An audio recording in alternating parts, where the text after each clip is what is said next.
might be somebody that has liver damage or something like that. There might be people that have had an issue with alcohol in the past that are just really uncomfortable with putting any, no matter how small the amount. So there are other ways to infuse the herbs. That's not what this class is about, but I want to mention those because those are all doable. I've made them all. I make them all. They're all on my shelf, and we incorporate those in our lives too. So there's also a glycerite, which is also made with glycerin. And I use a coconut-derived glycerin. I don't like glycerites that much because they aren't near as strong. They're about half as strong as a tincture. And they're still pretty processed. Glycerin's not a real natural product. So I do get it made from coconut when I am making it. And I do make those for children, especially lemon balm, clove, some of the gentler ones that children want. Infused oils are also a really good way to get your herbs into your body. You can put that on your salads. You can just rub the oils on your skin. The oils are the base of the salves. Anybody who's made salves knows that. The oils are a really excellent way to get that into your life in another way other than having to have the alcohol. And then also there's a vinegar, which I believe the official name is Acitract. On those, that's when you infuse herbs into vinegars. So we'll just say infused vinegar tonight. There are terms for all of this stuff, and sometimes it gets hairy, and you're just like, what is she talking about? So infused vinegars, and those are really wonderful because you can mix those with the infused oils on your salads, or you can really do a lot with those. And we take morning, drinks, a lot of us. Like I'll usually have like a prescription for my husband, and sometimes I'll write it out, and he'll know what he's taking when he gets up that month or whatever to treat whatever's going on, And so we'll put like vinegars in our water, or so we'll put our tinctures in our water, or when we make our tea, sometimes we'll splash the tinctures in there. I like to make oxymels as well, which is also another mix with the vinegar and the honey infused with the herbs. So there's lots of different ways to do it without going down too many rabbit holes. Can you spell that? You do what? Oxymels, Oxymel, oxymel. Mm-hmm. Okay. And that's when you do the infused vinegars with honey. And you can even really you can really get into this like me, and you can even infuse your honey and then infuse your vinegar and then mix those together and then put that with the oil on a salad. You know what I mean? You can do anything. But then you think about it. You've gotten 14 plants in your body about just in one meal. Because we're nutritionally speaking, right? We're really technically supposed to have at least like 26 different varieties of plants in our diet every day. If you're trying to eat that's insane, right? You tried to treat something before. To get that level in there, it's insane. But when we learn how to make all this stuff and we have fun with it and we become passionate to make it a lifestyle, it's not a problem at all to get 26 plants. One tincture has 7 sometimes, and you're taking one in the morning and might be your vinegar, so you can see how it can be really beneficial. So, why would we make or use a tincture? So, that is one question that I kind of get a lot because there are so many different ways to do things. So, why would we make or use a tincture is, I think one of the first things is it's a really excellent way to preserve your fresh herbs. I like teas. I love teas, and that's a really great way to take herbal medicine. Drinking 2 or 3 cups of tea a day. But if you want more than that, getting into 5 and 6 cups of tea a day can be pretty, phenomenal. So sometimes tinctures are an extra way to get that in. But also alcohol is a really strong solvent. And when you macerate, which is letting the herbs sit in the alcohol for a period of 6 weeks, when it macerates into the vodka, it has a really strong pulling power, right? So it's pulling everything out of those herbs. Teas are short. It's a short turnaround with the teas. You can do infusions with tea, and then overnight infusions, and that's much more powerful than a 15-minute steep, So there's lots of different ways to make tea. That's not what this is about, but the tincture is a really excellent way to preserve the phytochemicals in the plant into the alcohol. And so it makes it strong, it makes it concentrated, and it makes it excellent for treating anything, especially if you're trying to treat something more specific, because you need to get more doses in. It's not uncommon for us when we're sick to take a tincture every hour, because that's what it takes sometimes. If I feel a cold coming on, it's like if anybody takes elderberry syrup in here, right? You feel something coming on, you've been taught maybe to take your elderberry syrup several times a day, And it became really practical for me to learn how to make this stuff, because when you take herbs strong enough and you take herbs made strong enough and often enough, making it yourself is going to, first of all, save you a lot. It's going to, help your friends out too. It's going to, it's a lot of stuff going in sometimes. So it's really helpful in that way. And so that would be one reason we'd make a tincture. Also because it's also a lot simpler to take a tincture with you when you go places sometimes. I mean, I take tea bags on vacation, don't get me wrong. I'll take my vitamin C, I'll take my elderberry, charcoal, of course, when you're going out of town, but I'll take a tincture or two in the bag because if something crops up, if somebody's not sleeping well, we might take that tincture. If somebody's got upset stomach, I might take 2 or 3 that I know we're going to be dealing with on vacation. And that makes things pretty helpful. So I want to say that I talked about the benefits of a tincture, but I also want to say, so the method we're talking about tonight is a folk method, and I'm going to write that up here because there are lots of different methods. So I'm going to put folk method up here, and because there is weight to volume, but since the majority of us are beginners, we will stick to the folk method tonight. And I've not made many weight to volume measure tinctures either because I love folk herbalism. I love Appalachian herbalism. I love, because I'm a forager, right? So I love just going out and grabbing stuff straight out of the ground and making stuff with it. That speaks to every inch of my soul. And so I love the folk herbalism, and I've really just dove into that. So the difference is, the folk method is, you take certain parts and you add it with other parts, right? It's just pretty, I cook like that, so it makes sense that I would do herbalism like that.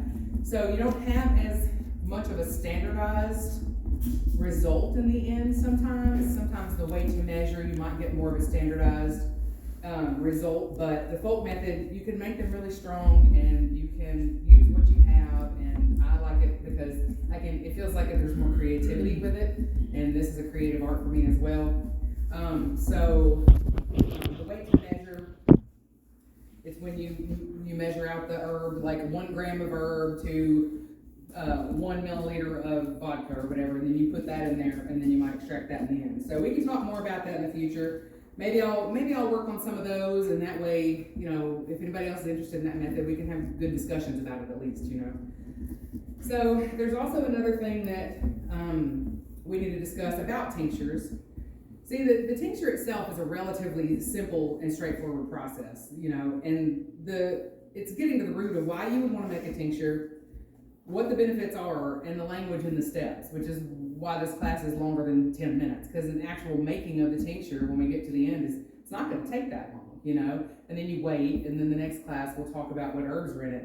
But the language, the steps surrounding it, sometimes it helps to have somebody walk you through it. I know that, when I try to do stuff just on my own, I can do it. We're all intelligent people. We can do it. We can figure it out. There's a lot of resources online. But I'm a people person, and I'm a group learner, and so I really benefit in this type of setting because it helps me. I was talking about this in our homeschool group today. I was like, it helps me, especially when I'm taking notes. I can remember, oh, the little boy over there got up when I wrote this down, so I remember this information, or oh, she dropped her pen, or she took a drink of water and I remember what she said, so those types of things, associations, help me remember stuff and help me absorb information. So that's why I like learning from someone or through a course or a class instead of just reading a book trying to be like, okay, what am I doing here, So that helps me. So fresh versus dried plant material.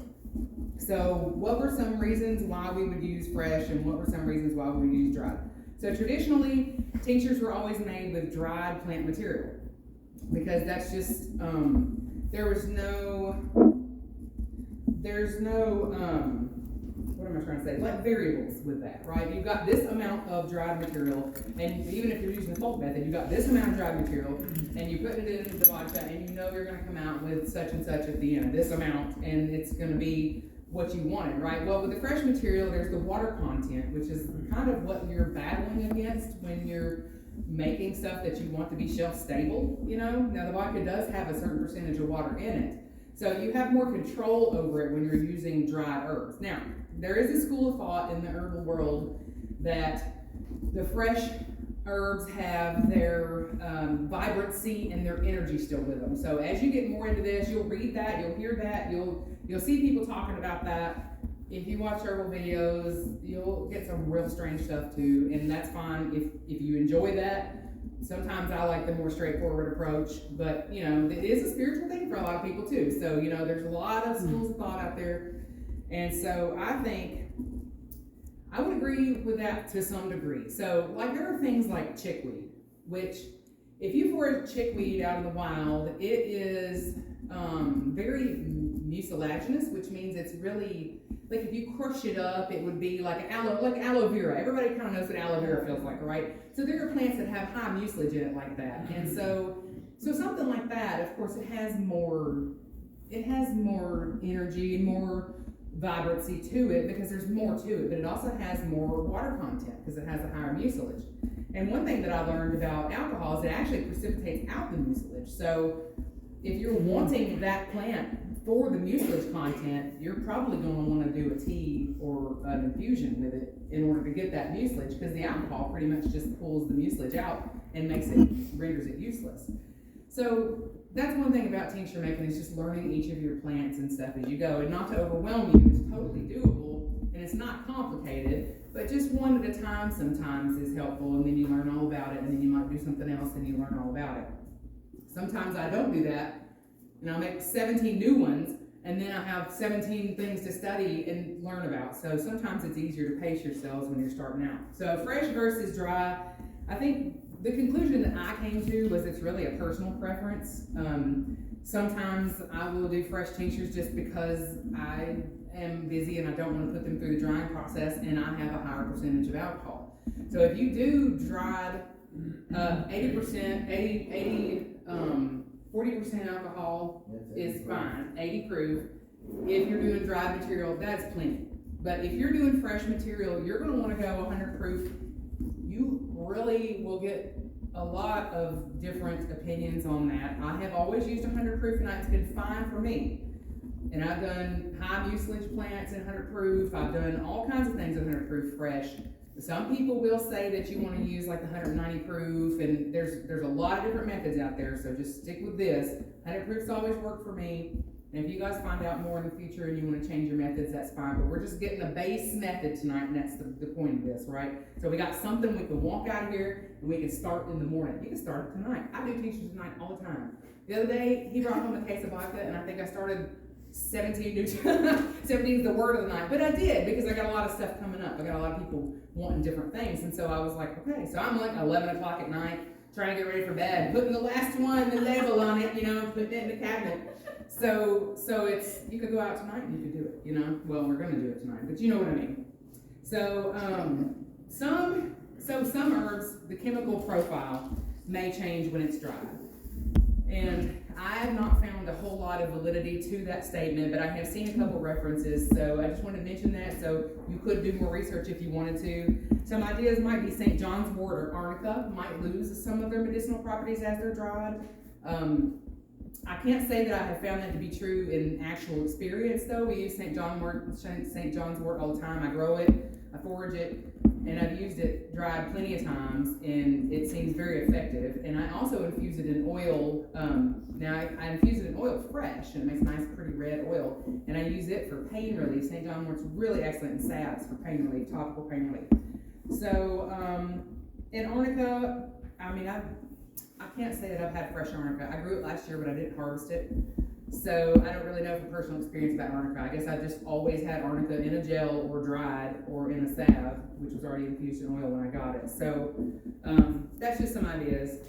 And then, like I was talking about, there's variables with the fresh herbs as far as the water content, and also there's something with like the enzymes and the enzymatic activity of the plant material won't be inhibited because it's not been dried, so the enzymes are still in there, and sometimes that can decompose the phytochemicals that are in the plant.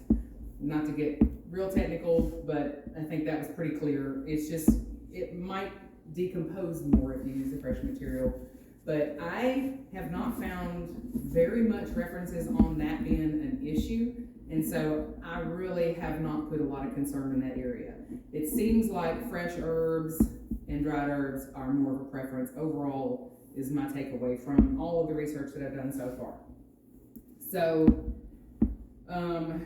let's talk about, well, we mentioned the weight to volume extracts as the other method for the folk method, but then so the dry herb tinctures, you're more in control of the results. I handled all that. All right.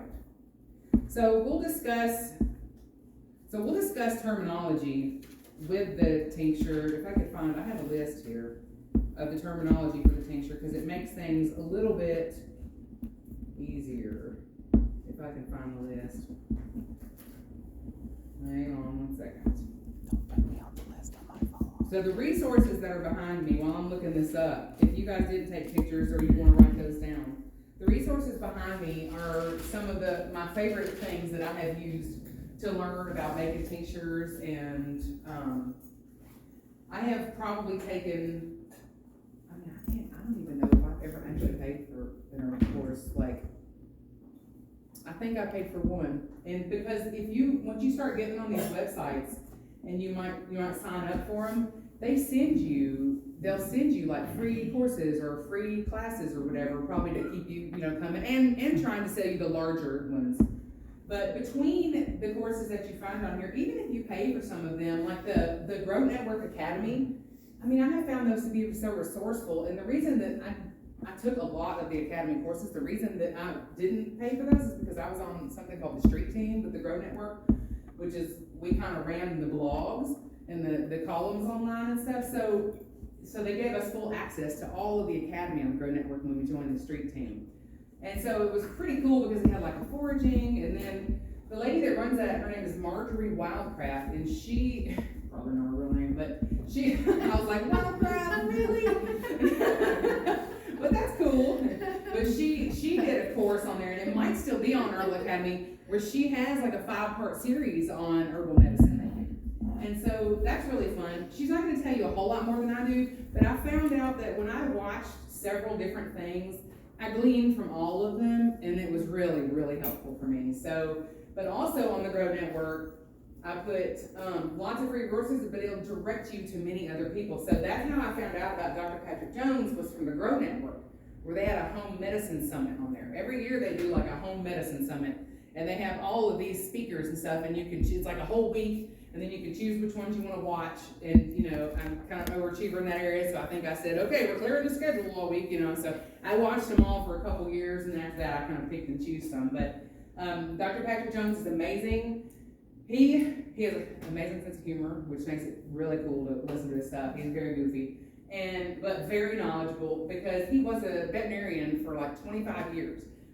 And the reason I say that is because he got to treat so many things that we don't get to treat normally, because, every day we're not treating snake bites and, stuff like that. But he was, because he was a veterinarian, and he was an herbal veterinarian. So he was able to treat like these really nasty things on these animals using the herbal medicine. So he got to see how useful they were and helpful. And then he, went, and I think he has 16 children. I think they adopted and stuff too. So he has like real practical experience in all areas. So I really valued that, because I was like, I like experience. I want to learn from people that have been in the field, that have done this stuff. And so that was really cool. He has YouTube videos. His books are amazing.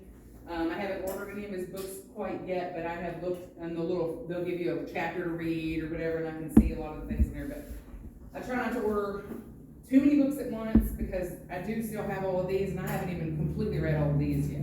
It's a lot of information, and I have the nutritional prescription for nutritional healing books, and this is just a fraction, really. But there's a lot of other ones that have different things. I just brought the ones that were more targeted towards tincture and medicine making. And so the Herbal Academy is basically priceless. I love the Herbal Academy, and this is actually the first thing I watched was Herbal Preparations 101. They offered it free one time, and I signed up for that, and that was one of the most, and I printed off everything, I took all the notes, and because I didn't know what some of the terminology was and some of the words were, what's a menstruum, what's maceration, what's this, and so they just walked me through it in a pretty simplistic form, and it felt like, when I got done with that, it felt like, oh, okay, now everything makes more sense, because like I said, tinctures are pretty simple, but like, it was just like, I just had to get the idea down of what we were doing and why and all that. And they have an herbarium, which is really cool, because you can look up and find the Materia Medica on any plant that you're interested in. So Materia Medica, if you're not familiar with that, we will be writing those for the herbs that we're putting in our tinctures in the next class. The second class, when we strain our tinctures, we're going to write Materia Medica, so you guys will have that experience. and then you can know what each of your herbs is for, and you have that on hand at home. Have your own notebook or folder, and then you're starting with something that you know and it's practical. So they have an herbarium that you can sign up for, and then you can find any herb, any plant on there that you want, and everything you want to know about it, if you choose to do that. I can usually find them in books, so I do the herbarium. Sometimes they'll offer like a free month. Though Learning Herbs and Herbal Academy will offer the herbarium like free sometimes, and I'll use that for a month and let that lapse, and then wait for the next year. And then Rosalie de la Forêt, that's a mouthful, but she is amazing, and I learned about her from Learning Herbs. They kind of I say connects to new herbalists, so they'll let people come on there and have a spot on their show, and then you can learn from them. Well, I watched hers on the energetics of herbalism, and it was so intriguing and so interesting to think, because we're trained to think in ways like, you have this, you take this, you have this, you take this, and from the medical standpoint, you have this, you take this, but that's not the way the holistic approach works. It's like some herbs work well for some people and some herbs don't work well for some people, and so really, you have to be able to sit and have conversations with people. If you're going to start treating your family and friends, you have to be able to sit down with them. You have to be able to kind of talk with them. You have to know a little bit first, but figure things out together. It's a together thing when you're learning. And also, what are their energetics, and that's getting into herbalism, which I know this is about tinctures, but it's connected, and you want to find out, is this person more of a hot, do they run hot, do they have a motor, are they a cooler person, more damp usually? And sometimes there are more herbs that are being better for them than maybe for someone else, Well, what's the complaint here? Do you have a dry cough? Well, we don't want to give you something that's going to dry your cough up. We want to give you something that's going to moisten your cough and soothe you. So, everybody's wild cherry bark for cough, and it's like, well, yes, it is, but it's for a certain type of cough, I remember giving the children a wild cherry bark when they had a cough, and it was they were hacking, and it was worse, and so I was learning on the field, with the kids, but then as soon as I gave them a plantain tea or whatever, it was like soothing and calming, and so it made a difference in just knowing what the different ones do, and that's the holistic approach. So, yeah, it's interesting. So the Rosalie also has a podcast. I really like her podcast when I make myself sit down and watch or listen, because she interviews a lot of different herbalists, and she gets a lot of different information on these, and it'll be about a specific plant. Or she did a podcast recently with the man that writes Botany in a Day, Thomas Elpel, which is cool because as a forager I love anything botany, and so trying to learn the different things about plants. He wrote a really cool book, and I covered that last week a little bit, and it's where you learn your plants by the morphology of the plant, like what family it's in. So it was really cool. And then Learning Herbs has blogs and courses, and the herbarium, like I said. So these are just a handful of the resources. But I don't think that we should go big all at once, because I started with one or two, and you can, between these 5, you really can learn everything that you need to learn. Now, sometimes I'll pull articles from different ones. If they mention someone else, I'll pull it or whatever. But I don't want to overwhelm myself. And I definitely don't want to teach you guys to get into overwhelm, because then you just get bogged down. And I've done that plenty of times, so I know what that's like. I just get bogged down, and I think I feel like I'm trying to do too much at once, and I'm just really supposed to be enjoying this. It isn't life or death. And if it is life or death, then there's different avenues we could take for teaching and stuff, or for learning it. But I just think that I want to be able to enjoy this, and I don't want to overwhelm myself to where I'm not enjoying it anymore, And so I think just taking those 5, writing those down, and any books by Dr. Patrick Jones are good. And, I wrote down other books. Let me tell you, I ran out of room on the board. So I brought these books. I brought these books, and I'm going to pass these around, and you guys can just look at these while we're talking if you want. Or you can why don't you come look afterwards? We'll do that, because we need to get started on the tinctures. So this is the Rachel Weaver book, and she was an Amish lady. And she started writing her books. So the first one that she wrote that was very popular, and I absolutely appreciate it, was Be Your Own Doctor. And so that is an amazing book, and that's how large her family is. So she had a lot of people to treat too, but she actually writes this stuff in her, and when she writes about a medicine, she'll tell you like all the people, well, she won't go through a list of people who tried it, but she'll tell you her experiences with it so that you know if it was effective or if it was helpful or, you know, what it did for some people and what it didn't help with or whatever, you know. So I like the way that she explains things. And this, I had to bring this because this was my very first herbal. Ran out to Whole Foods, and was it Whole Foods? Yeah, you got this at Whole Foods, didn't you, when you worked in Brentwood? Brad ran out to Whole when I started getting all crazy about everything. He was like, oh gosh. So he ran out to Whole Foods and got me my very first herbal book, and I absolutely love this book because I like pretty books too. Did you see it? And so it is absolutely gorgeous with all the pictures of all the herbs. But what I really liked about it was in the beginning, it tells you all the different methods, right? So I found myself in the folk methods, but it talks about Ayurveda, and it talks about how to use the book, and so it just walks you through all that. And then what else? It talks about essential oils, and so I like Chinese herbal medicine. So it walks you through all the different modes that people use, and I really like that because I learned a lot about lots of different schools of thought, which was helpful for me. And I found myself in the folk herbalism for sure. But I like pretty books too with pictures. And then all these are actually ones I have found at yard sales. I mean, I think one of them was in the McKay's Free Bin, probably this old one. But, you know, I mean, the herbs don't get old. You know, they still have the medicinal quality. Some of the updated ones are nicer, maybe more informative. A lot more research been done. And then one person I didn't get to write on the board. I ran out of room. This man is mountain medicine. I told you I like Appalachian herbalism. But a man named Daryl Patton wrote this book about Tommy Bass, and Tommy Bass was an old Appalachian herbalist. I mean, he was one of the guys that was like ripping plants out of the ground and sending them to New York, and they were saying, yep, you got ginseng, you know, and they would send him money, you know. So he learned just by doing and to help support his family. And so he could tell you anything. And so Daryl studied under him for 13 years. Oh. And so it was real, I know, I'm like so envious. I wish I had been doing 13 years. You know, that'd be so cool because I learned so much under people, you know, sometimes walking with them. So I did walk with Daryl Patton. We hired him to come out to Springfield, and we did go on a walk with him.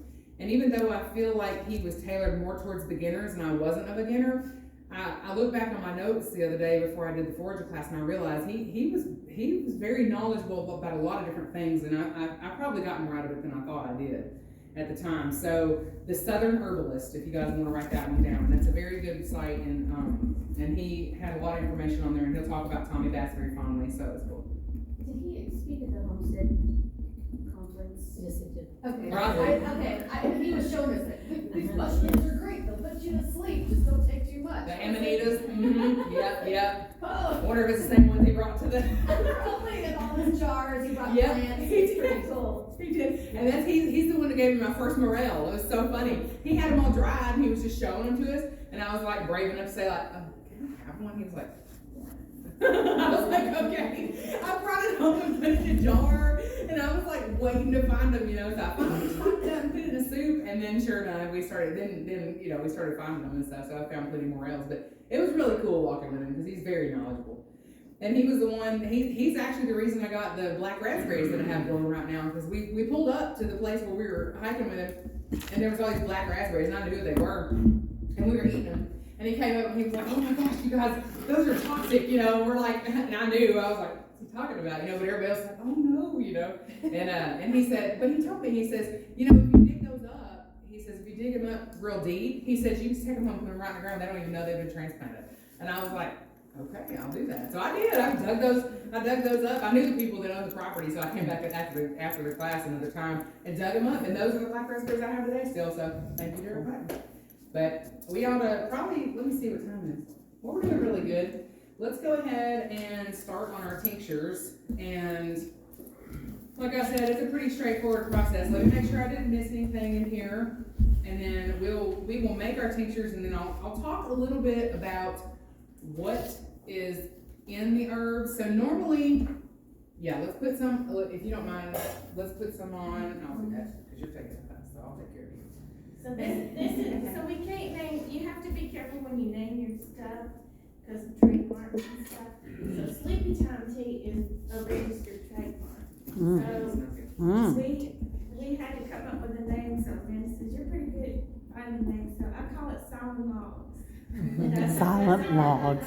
So your tincture is going to be called all law. Yeah. Unless you wanted to name change it. And as we Love learn about it. as we learn about what's in your herbs, then you might want to change it to something else. I was doing a brief, just looking to more in depth about the herbs, which I'm the one that invented this, so I knew about them, but I was like, wow, these are actually amazing. So we'll talk more about that, but I think I'll mention it briefly tonight as we go through it. But I think when we come next time and we do the materia medica on each of the herbs, then I think then you guys won't be overloaded with information tonight, and so we'll space it out. But let's go ahead and I'm just gonna put some on here. I'm gonna kind of guess what, I meant to have this on here next and start, but it's okay. I'm gonna guess what, if it doesn't fill it halfway, wait till I get it poured out and then we'll start. And then if it doesn't fill it halfway, then we'll add more. And we can just go back and forth adding and adding and adding. And when you get to making them regularly or start working with this stuff, funnels are your best friend. And Amanda that finally gave me my first funnel, and I was trying to pour, I was mixing castor oil and witch hazel in a little 1 ounce bottle, and I was spilling it all down the side. She's like, take this funnel. So funnels are your best investment. True. I am. I'm gonna pour this out and then I'm gonna go wash all around some more.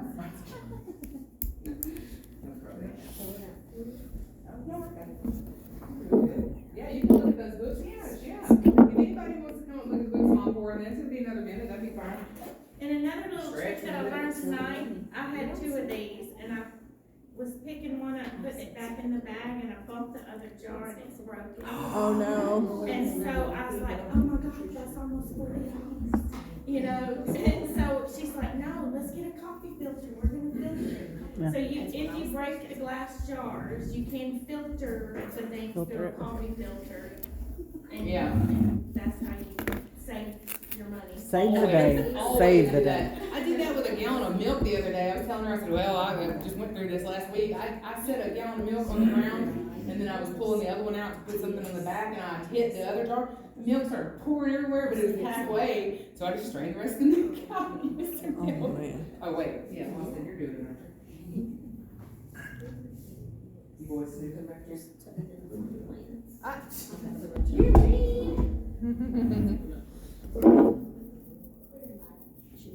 They're not gonna want to come anymore. It's beautiful. Yeah. They want to do the outside stuff. Right. We normally are outside when we do the further stuff. Let me get some loosened up, yeah. Make sure we get enough. Yeah. Perfect. Thank you. Oh, it smells so good. I wonder, dandelions, is that what it smells like? Yes. Well, Dandelion. she's got stuff that Liz and Martha Child too, so you can come get Yeah. the tea. 48 patches. Part of it. Yeah. 2 ounce for a really good price. They do come with the droppers already, they're separated, but the droppers are there. They do have, little labels with them and some funnels, so sometimes you just have to shop around through Amazon and they'll put the sponsored stuff up there first, and that's not always the best price. Right. So you have to sort through. But sometimes, I did order, one time I ordered some that I thought was a good price, but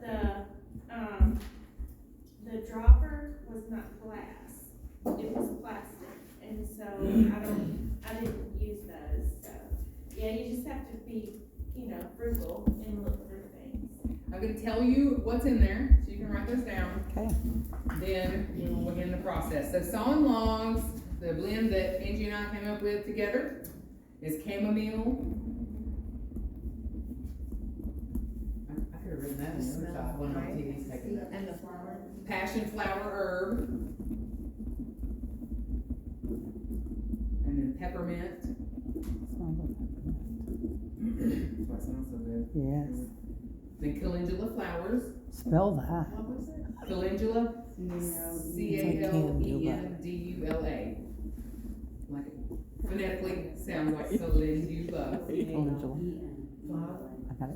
Yeah, Yes, thank there's you. a calendula flowers, and I'll write that down and make sure, because that is a funny one when you say it. And you'll hear some people say calendula if you're listening to herbalists. I've heard people say calendula, but most people say calendula. Okay. Oh, that And then the peppermint last smells one really is good. lemongrass, which is another reason my voice smells so great. Sawing logs? Yes, solid. Touch like Okay, 20%. great, yes. And I'll give you a brief description. Let's go ahead and put our herbs in the jar, and then I'm gonna be bringing the vodka in here. Go ahead and stuff your herbs in the jar about half full. And then, I mean, we're using both methods, we don't have to be exact. And then I'm gonna bring the vodka in, I'm gonna have Brad tell us about the vodka a little bit before we pour it, okay? Brad, do you wanna come down?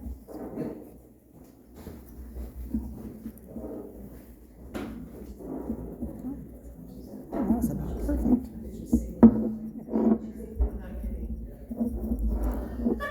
I'm serious. I didn't think it would fit that much.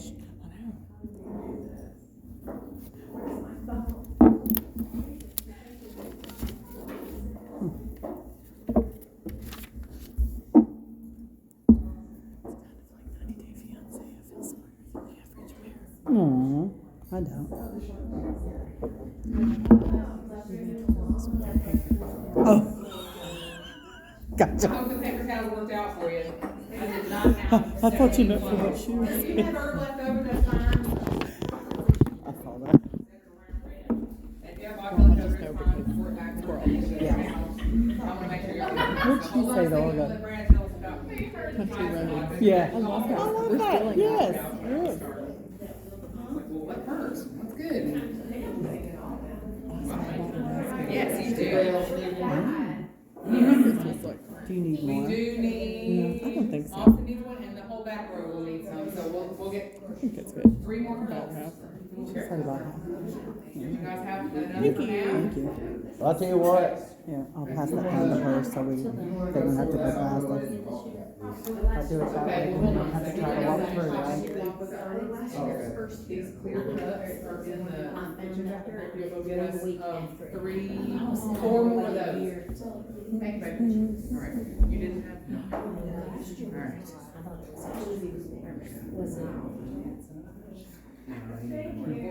We're doing all right, we can make sure we get a pack. More fun. For the topic. Thank you for your help. That's about how much she had. We wanna make sure we're making strong. She said that's not quite I'm enough, gonna so. use my time and energy making it, it better be strong. And it better work. So, a little bit of action. You guys is good. Alright. Get a little more straight. Yeah, we're gonna use that one now. Here's looks good. Also, you need one.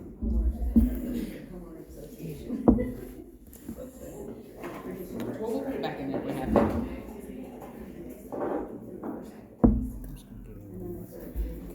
Just a smidge. Yeah. I guess before y'all come, I could have at least You did. Well, this is Feeling perfect. halfway This and is great though, That's like. great, thank you. Oh, yeah, yours is good. So Yeah. did you just crush these up together? Yeah, you need one? yes, we need them. Yeah, I passed that one down, so it's just So the we two wouldn't of have us. to drive. Yeah, so then you wouldn't have to go past Drive on us. down. Yeah.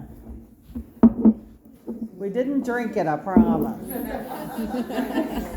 I know, I said, what if I accidentally take a drink of this instead of my water? All right?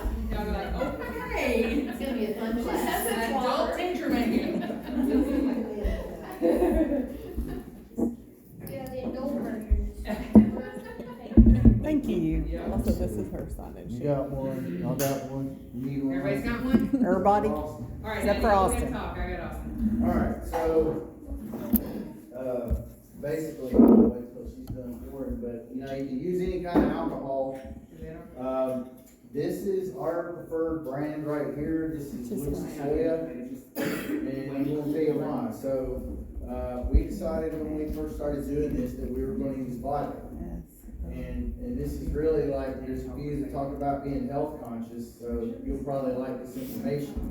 To my understanding, vodka is naturally gluten-free, but this particular kind of vodka is made out of potatoes, which is actually the traditional way that vodka was made. So it shouldn't have any gluten from this. The other concern is using GMO products.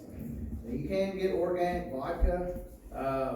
It starts out about $35 and goes up from there. For our family, we decided, well, we don't have to have certified organic. But most of the vodka is made in America. Majority of it, especially the cheap stuff, is made in Kentucky, Bardstown and Frankfurt. You can see on the bottle. So, I mean, basically, if you use cheaper vodka, you're gonna be using stuff made out of GMO products. So this is, like I said, this is a preferred brand. It's made out of potatoes. It's a product of Poland. And our second choice is Sobieski, Sobieski. It's also a product of Poland, and it's made out of rye. Now, the reason Poland is significant is because of their laws. They don't allow GMO products to be grown there. I haven't gotten anything official from the companies, but assuming that their products, I know that both of those are made in Poland. Assuming that their products are grown there, then we feel pretty confident that we're not dealing with GMO products being used. Sobieski, so this is gonna run you a big, and I'm quoting for a big bottle like this, the 1.75 liter. This is gonna run you around $30. Sobieski is usually $2 or $3 cheaper.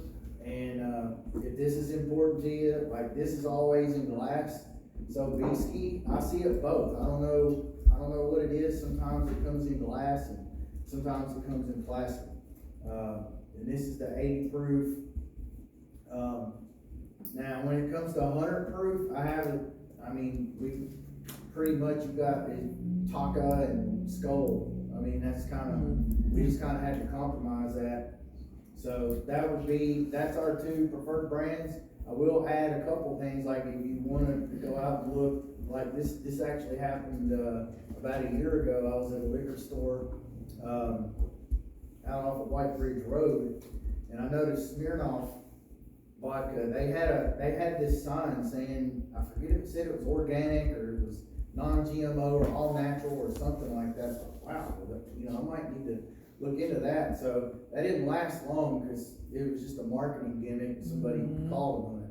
Another brand, Svedka, it's made in Switzerland, and so I thought, oh, that might be good because that's another one. Or it's made in Sweden. I'm sorry, not Switzerland. Used to be made in Sweden, and they had the Swedish flag on it, and it was the same store. I noticed that their advertisement says product in Sweden, and it had the flag on it, but the actual bottles on the shelf had a different symbol. So they actually just a few years ago started using American manufacturers, and it's made out of corn. So it's like, well, that's, again, this is our two preferred brands, Luke's Soya and Sobieski. Okay. Thank you, Brad. Appreciate you walking us through that. So, one other thing, Amanda and I have had good discussions about which vodka to use, the corn, the grain, or the potato. A lot of times too, you gotta consider your patient. Because if you've got a person with out of control diabetes, even if they're on medication, you gotta be considerate of that. So if you're gonna do this to treat others, just remember, consider every piece of what you're putting together is going to affect their health, even the smallest bit of alcohol. yeah, so that's the holistic approach like we were talking about. And so the way around that sometimes is like we talked about the glycerides and vinegars. Vinegar can be hard on your system if you take it long-term for treating something. Glycerides aren't as effective, right? So one way that you can still consume the alcohol tinctures to get the strength of the phytochemicals that are in the plants is you can almost boil water, get it super hot, and then you can put that and the tincture into a cup, and the evaporation will evaporate the oil off. If you cook with alcohol, there's no alcohol left in the food. So the boiling water, when it evaporates, the alcohol will evaporate out of it, and then you'll be left with the medicine that's in the tincture. So that is one way to get around the consumption of alcohol if an alcohol tincture is what is most appropriate in the situation, and you're not wanting the people that you're helping or whatever to have it. So that's a little strict. Religious preference may be an issue too. True. If you're treating certain people. That's true. I've worked with an Adventist before that just absolutely, they do not want anything but glycerides. They don't even make vinegars. Some of them, real strict. And it's fine. So I gave her chamomile glycerides. I made them, and then people loved them, and it really worked for them. So that's what matters, All right, so I'm gonna go ahead and pass these out, but right now what we're gonna do is go ahead and see if we can not make a mess. I did bring paper towels, so it's okay if you do. This herbalism is messy. Go ahead and pour this and fill your jar all the way to the hip of the jar. Go ahead and fill it to the hip of the jar right now. I'm just putting these down as we're doing that. Yeah, Just ignore these for now. I thought it would be more Like squishy. the This, hip, this, the hip of yeah. the jar. Yeah. I'm Yeah, just sanitizing the corner. table. Yeah, there you go. Well, the 100 proof, if you use Skull or Taco, I mean, that's cheap stuff. So I don't leak out. I haven't been able to find anything else, you're very limited on 100 proof. You're pulled over and they say you smell like alcohol. About $16, $17 a pack. everybody fill that to the, sure okay. from my So we're birthday. actually gonna want these all the way to the top, so, but right now, go ahead and put, hold on, let me give everybody the back. Uh-huh. Don't give up on your vodka yet. Yeah, I know. We'll get more paper At least towels. it sanitizes. Yeah, exactly. That's what Oh, she yeah, was doing. She was Yeah, she's sanitizing. sanitizing the table. Cleaning towels. Just her. Just me, I'm just the mess maker. I was gonna say it was a lefty in you, but he just poured Okay, I'm left-handed, gonna so. show you with Kim what we're doing here, and then, so, when, picking on you. So I'm gonna put the parchment on top. I put parchment on top of mine most of the time, because if I'm using a canning jar or whatever, I don't want to metal in the tincture. I don't really like plastics being pulled either, and like I said, alcohol's a strong solvent. It's gonna pull from whatever you use. So I usually put the parchment on there. This is compostable natural parchment. So I'm gonna go ahead and put this on there. I'm gonna shake this so that it gets all the alcohol into the herbs, and then I'm gonna know where I'm at. Because you wanna fill this all the way to the top. You want the herbs to always be submerged. So you can pull your lid back off after you do that. You can top it all the way to the top. We don't have to spill it out, but just to the top, yeah. So make sure we got our herbs covered. Yeah, very good. With fresh herbs, that's so much more important. The dried herbs, it's okay if there's a little bit Gotcha. of Look room, at that, but it did go you know, down. anytime you're fermenting or tincturing or, Take it you off know, and check. air and water, or sometimes you're gonna use a lot of things. Yeah, and lime, we'll get to that. Thank you very much for that. So you do notice that you have your jars now. So you take these home, you're gonna wanna store these in a dark place until you come back. Somewhere out of sunlight anyway, so it's at least best. And then we will have tincture jars for you on the second class, so you will have some amber glass. When I store them at home, if I ever get these, I love these waters. In San Pellegrino, Perrier, sometimes, you know, you get if you get them in glass bottles, they'll be tinted glass. Don't ever get rid of those. Save those, because you can store your medicines in at home. I have a ton of these. They're so cute too. I like the blue glass. So, and I save any supplement jars that, you know, the brown glass supplement jars. Like I like to order some, we used to order a lot more Dr. Mercola supplements and stuff. But any of them, you know, you can store them in that. I have this weird thing about labels and still on everything, so I have to make sure the labels will come off before I, you know, because I want it to look nice and my own stuff on it. But if you have trouble getting labels off of jars, you know, lemon essential oil is really effective for that. And then you have a nice clean brown jar and you can just wash it out and put your own tincture in it, you know? So it's nice. All right, is everybody doing good? Yeah. Get to the top. Did you guys shake them and retop them? Okay, perfect. Sonora. Yeah. Great. Did it. Yeah, go ahead and leave your parchment on there, put your lids on tight. And then what you're gonna do, guys, is you're gonna take these home. Everybody have enough vodka? So you're gonna take these home and you're going to, well, hang on. What do you want me to hang on to? The next most important step is labeling it. Where did I put my masking tape? There it is. Okay, so we're gonna pass these around. Everybody has a pen, and I got some markers too if you'd rather have a marker, but, so this might take a minute, so I'll just talk while you're doing this. Actually, yeah, just write on here. Go ahead and write on there and pull yourself off a masking tape. So what I do is I'll write like sawing logs and then the date. You always want to put the date that you start, and that way you know when 6 weeks is through. You'll know because your next class will be at the 6 week mark. Oh, But okay. you know, if you're making 10 of them and you're in your cabinet, then you know you want to know when you started so you'll know when to strain them, and you also want to know what's in it, you know, so that you'll know. And you have your recipe of sawing logs on there. This is a little bit of an unusual situation because I would normally only start with a single herb, and going forward, guys, when you're making them, the majority of the time you're going to start with a single herb, but we happen to have an abundance of the sawing logs, and it just made sense to bring that to use tonight. We didn't have enough for everybody on other single herbs because we had blended all of our teas. So it worked out really well, and this is a good blend for a tincture, because it will help with calm and sleep and sedation and stuff like that. So as you're writing your labels on there and passing the masking tape around, we'll just talk about, so when we get home, what we do. So we're gonna store this somewhere out of direct sunlight, somewhere in a dark cabinet. So every day or two, but store it somewhere you can reach it though. You know what I mean? Like, you might wanna put it in your spice cabinet in the guest room. If you're like me, you probably don't. Put it somewhere, you know, where you can reach it regularly or remember it. And then when you're shaking it every day or two, just walk by and shake it. So this is how you can already see it starting to turn some colors, you know? Yeah, I noticed And it's that. gonna be really thick. That chamomile has a nice thick, you know, it's gonna thicken it up some too. But you just shake it, you know, every couple days, just shake it, turn it around. And this is the time when I can talk about maybe your intentions or your prayers too. Whatever you feel is important, when you're shaking this, remember that it's medicine, or it's, you know, at least if all else does, it's bringing ease to someone, yourself, or someone that you're gonna be working with. And so, you know, I don't wanna get too far in left field, but you know, when you're shaking it, just kind of think about that, you know. If you're gonna be sharing it with somebody, or if you're gonna be helping yourself with it, you might wanna say a prayer when you're shaking it, like, you know, Lord, help this to be good medicine, or, you know, your intentions sometimes, you know, just like, I want this to, you know, I've made plenty of things and had to be very prayerful, because my hope is that it's helping people.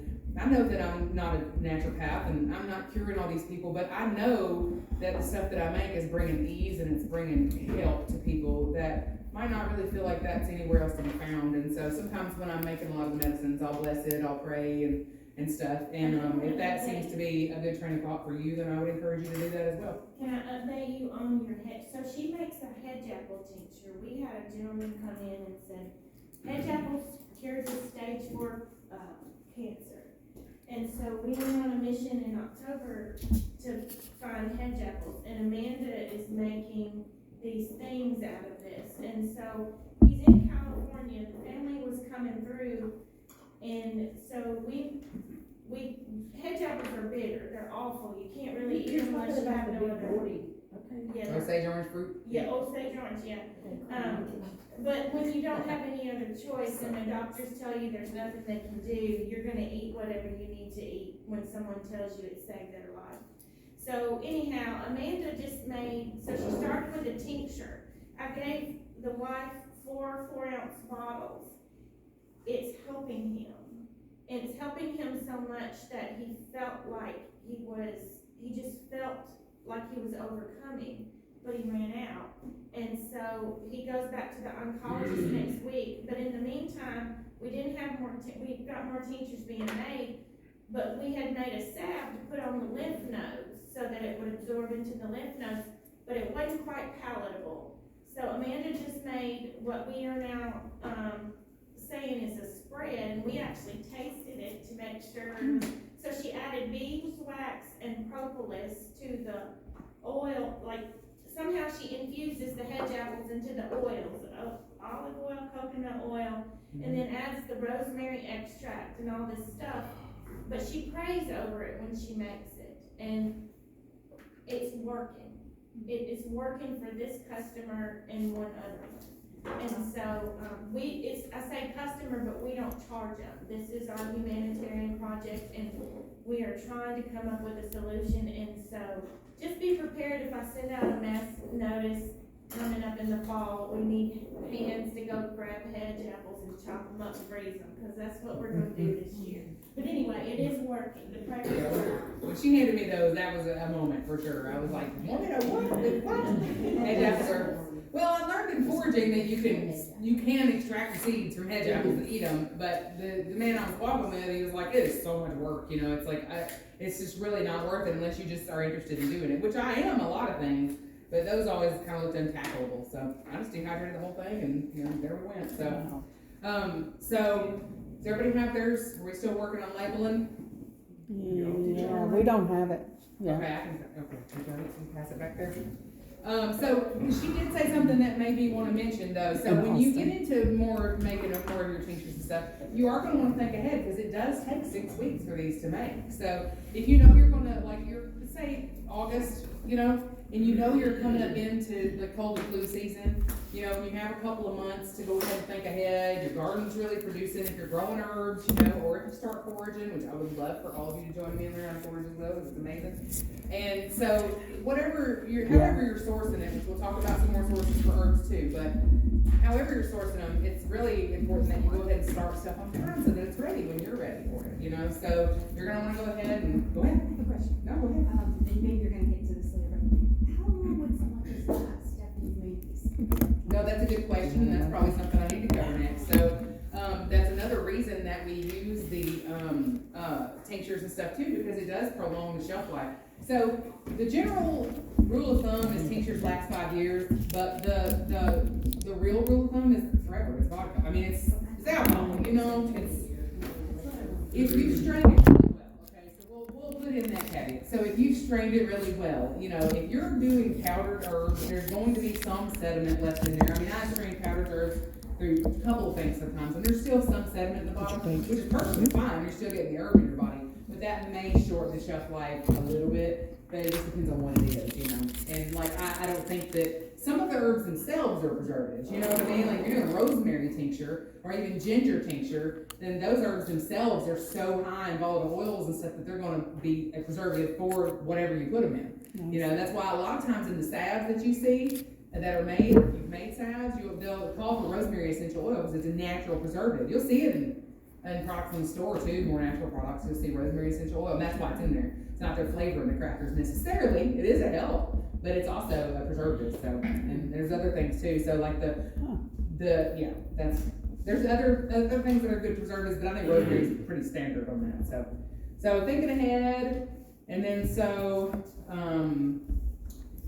I think that we have pretty much covered that. So I'm going to tell you a little bit about each herb in your tincture, but then we're going to write our materia medicas out next time. We don't have to get extensive about it, but I do have these nice little sheets that I'll bring back for you, and then you can I'll show you, well, I can just pass them out and you can look at them. But this is kind of interesting. You can look at these, and you can either leave or you can take this one, but I'll have more when you come. But this is kind of what we're going to fill out next time on our herbs. And like I said, normally we would just do one at a time, but we did have this blend, and so it's quite a bit of herbs to learn next time, which is fine. We don't have to get crazy with it. We can just say, like, these are some things here, and make it a little bit. Well, you can just keep those. That way you can look at them when I'm talking about them. Yeah. I printed off a bunch of them because I think they're cool. We had a tea party one time with some friends, and so I brought one of these out. We did a lemon balm tea party, and we had all the kids, we filled out materia medica, and so that way the little girls had their little lemon balm materia medica. It was kind of fun. We did lavender. I want a boy tea party. So that way you can just familiarize yourself with what a materia medica might look like. This just mom's tells you all that you want. I don't see cups. Maybe they're, no. Yeah, so These just would have come it straight tells to you me. what you're They looking may for, be all in the a different information that box, you want on your and my sample. basement's such a mess, so. You're welcome. Can we do a boy tea party? Yeah, boy tea We want party. boys. Now my kids were there, so it was a co-ed tea party. Thank you. But my boys didn't care about the writing down of the materia medica part of it. Right. No, I'm about to eat the pastries with you. Yeah, we had tea cookies and all kinds of stuff. They had a good time.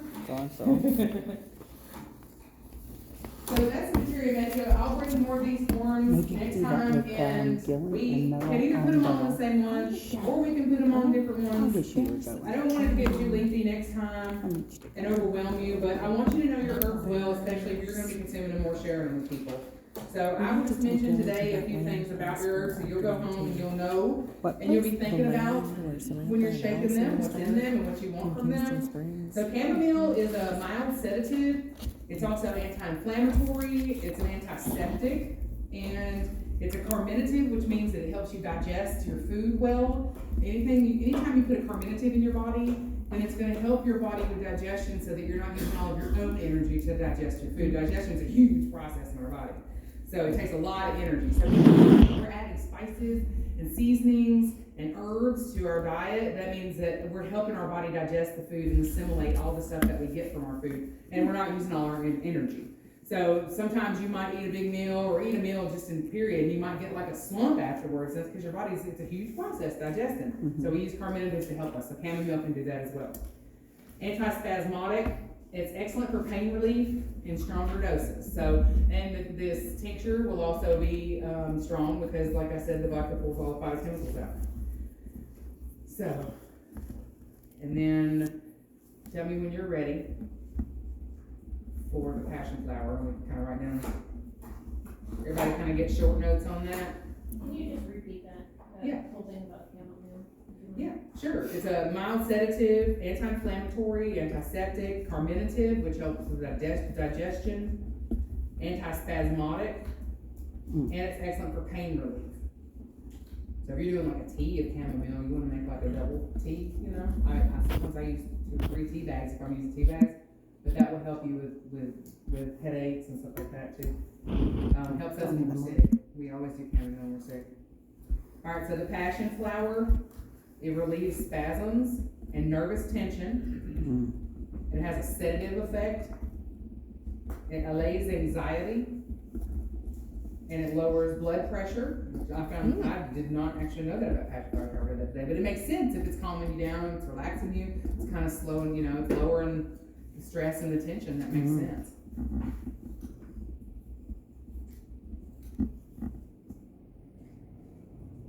Tell me when you're ready for peppermint. Yeah. Okay. Next time I'll try to have this written up. I was thinking about that today. I was like, how big is that board there? But I write so big. You had a good time. I know, I write gigantic. I'm like, I need 3 boards in here and stuff. And I'm making printouts, and I was like, well, let me take notes. So. Yeah, it's true. You're gonna be easy. Yeah. Yeah. Yeah, those are great. Oh, yeah. Good idea. Maybe I'll have one next time. Thank you. All right, so peppermint, a lot of us are familiar with peppermint, but it restores functions of the stomach, promotes digestion, it can stop vomiting, and it can help with hysterical depressions and other like complaints like that. I know, I was like, well, that's interesting. But it makes sense. I mean, even just smelling peppermint, we can all just feel it, you know? Like, when I smell peppermint, I'm like, oh, it's great, you know? It just makes me feel good. And I couldn't really explain that. It's like, oh, because it has like just a soothing effect on us. That's why we had it in our delivery. Oh, yeah, it makes sense. Yeah, it said it cures hiccups too. I've never tried peppermint hiccups, but I'm determined to go try that next time now. I'm like, because we all know lots of hiccups. Old folk tales, or wives' tales. So I'm like, well, let's see if peppermint's really the one, because eating sugar upside down did not work. Peanut butter. That was not the one. All right, so the calendula is anti-inflammatory, antiviral. It's immune system, so it increases the particle ingestion capacity of our white blood cells, which is great. Wow. I was reading that in one of these books earlier, and I thought, well, that's interesting because I know calendula is really powerful topically, and I make a salve with that for pain and for bruising and for aches and stuff, and we also use it in our bug salve that we make at home for itches and stuff too. So calendula is well known for skin health. But it makes sense because anytime we're taking anything herbal, we want to do it internal and external, right? And so it makes sense. And so we take calendula in our baths sometimes. And I missed the last word. Okay, so particle ingestion capacity. It increases the particle ingestion capacity of white blood cells. Is that the one you missed? Yeah, thank you. Yeah. So I think basically what that tells me is it grows new healthy cells. I love it. Which makes sense why it would be healthy for sleep. It would be good for sleep. Because you're detoxing in your sleep. So you're shedding, you're processing a lot of stuff.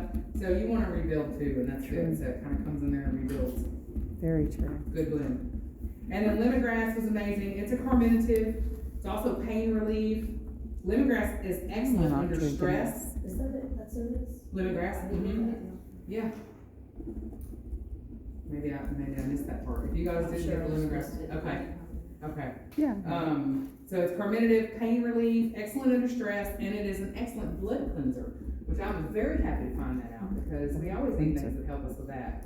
And I mean, our body is really efficient at that, but sometimes, depending on the lifestyle we live, that can be a more difficult process for our bodies to cleanse So if we get things that help us with that, that's really amazing. I like anything that's gonna help us with that. Chlorophyll, which is in all green leafy plants, so that's also an amazing way to cleanse your blood. But I like the lemongrass, and anytime I smell lemongrass, I can feel lemongrass too. And so, more so like essential oils, because they are so much stronger, you know, but when I open a lemongrass essential oil, I really love the way, I'm drawn to it, I love the way it smells, I feel well when I smell it, so it makes sense that it's helping us under stress, you know. It's one that's very commonly put in people's diffusers, the essential oils, you know, so that's a short version of what they do, and so I will bring the Materia Medica next time, and so I think we have pretty much covered everything. I think we're doing good on time. I didn't keep you guys too far over. And we got about 10 minutes for questions if you have some questions or anything you want to say. Please, I love questions. How do we use this? So we're going to cover how to use that in the next class. I think that would be a pretty good way to do it. I was giving you kind of a synopsis here. So I'm thinking we'll cover it more in the next class in detail, but I think what we were thinking, since it is a saw and logs blend, and we were kind of promoting it as like this is a sleepy time tincture, so you might want to put that in some warm water at night and sweeten it with a little honey. And we'll talk about dosing and all that stuff in the next class too, because we'll have the dropper bottles with us and things. So you guys have made your first tincture. I'm very proud of you guys. And so we'll get to the next part in 6 weeks, and then we will show you how to strain them and how to bottle them. We'll talk about storage, but we'll talk about what the herbs do, dosage, what some terminology is when you read the books about what dosage is, because there are few things to go through, but you can be looking in the meantime too, you know, hey, you've got a tincture in your cabinet now, and you already have some made, so now we're just learning how to take them, you know. Is there a date for the next class yet? Yes.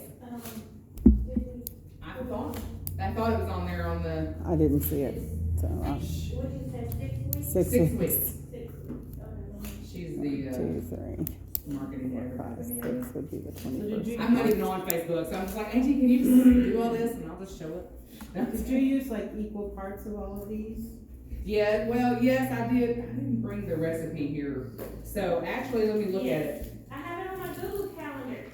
Yeah. Tincture class is the 21st of March. Thank you. Just another Friday. Yes. It It'll be is. on Friday night. And I think an hour should be enough for that one. I think an hour will cover that. Class. So I'll.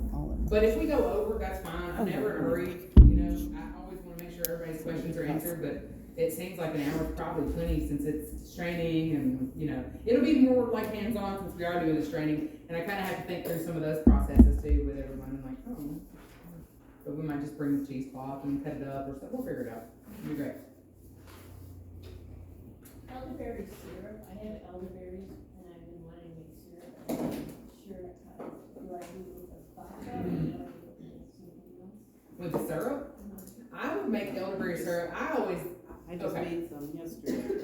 So the thing with elderberries is that raw elderberries, which if you have dehydrated elderberries, they're still technically raw elderberries. Then raw elderberries can be somewhat toxic in certain doses. So I usually work with cooked elderberries, and so that's why I make elderberry syrup. And so what I'll do is I'll put the elderberries in with the water, and then I will put ginger and cinnamon, and I even put astragalus in mine, and which is a huge immune system booster. And then black pepper, and sometimes you can put in star anise. I mean, you can pretty much put whatever you want in your elderberries, any of those carminatives.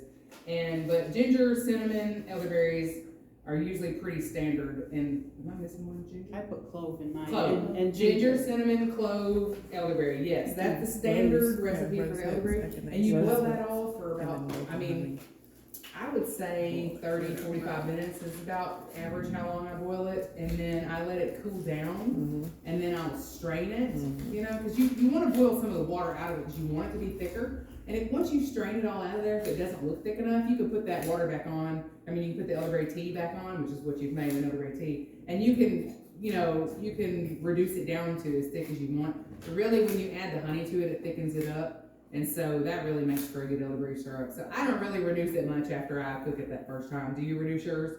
I did about half, but it was still pretty thick. It thickens a little bit in the fridge too. Yeah, it does. Put the honey. Wellnessmama.com has good easy recipe with good instructions. I love Wellness Mama. I love Mommy Potamus.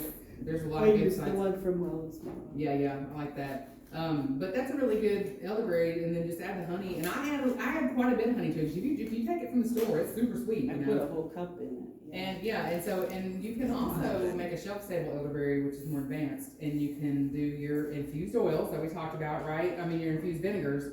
So what I do, because the elderflower is just as medicinal as the elderberry in just some different ways, and so I will infuse my vinegar with the elderflowers 6 weeks before I'm gonna make the elderberry syrup. And then, after I make the oxymel with the honey and the elderberry tea, and then I add the vinegar, turn it into an oxymel. And then it will be shelf stable when you add the vinegar and then the honey to it, because the honey's preservative too. So you can make it shelf stable that way. That's how you get it from the store, and you can leave it sitting out, is because it's been stabilized.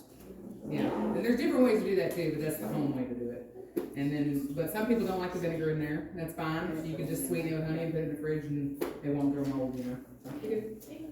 Yeah. Do you wanna give them your email address in case they want to have questions, they can email you to ask? Sure can. I sure can. I'm gonna write it down. Nix Amanda 11 at Yahoo. And you can always reach me through Holistic Mercantile as well, but you can email me directly with any questions or anything that you want. And if anybody's interested in foraging, you know, yeah, we're gonna start, we had our foraging instruction. I'll drive you. And not opposed to doing more foraging instruction classes as people desire. Because getting started is the hardest part sometimes, and once you get going there, you'll stop. Very interested in that. Yeah. That's great, okay, well then